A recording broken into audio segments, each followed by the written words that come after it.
A person who directs or induces another person to commit any act of sexual harassment or who cooperates to commit the act, without which the said act would not have been committed, will also be held liable under the law.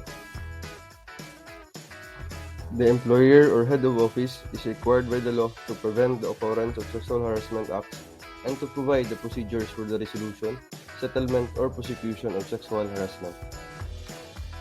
The employer or head of office shall promulgate appropriate rules and regulations in consultation with and jointly approved by the employees or students or trainees through their duly designated representatives. Said rules and regulations shall prescribe the procedures for the investigation of sexual harassment cases and the administrative sanctions thereof. The said rules and regulations should include guidelines on proper decorum in the workplace and educational or training institutions. Administrative sanctions shall not be a bar to prosecution in the proper courts for unlawful acts of sexual harassment. The employer or head of office shall create a committee on decorum and investigation of cases on sexual harassment.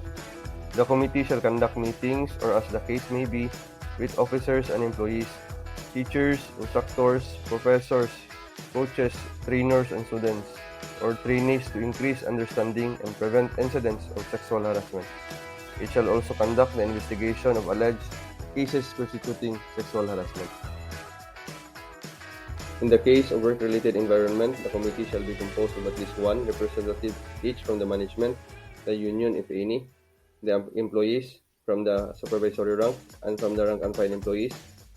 In the case of the educational or training institution, the committee shall be composed of at least one representative from the administration, the trainers, teachers, instructors, professors or coaches, and students and trainees as the case may be.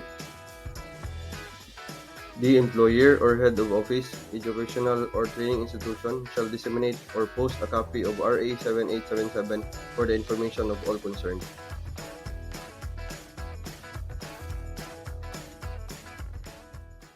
Created using Powtoon.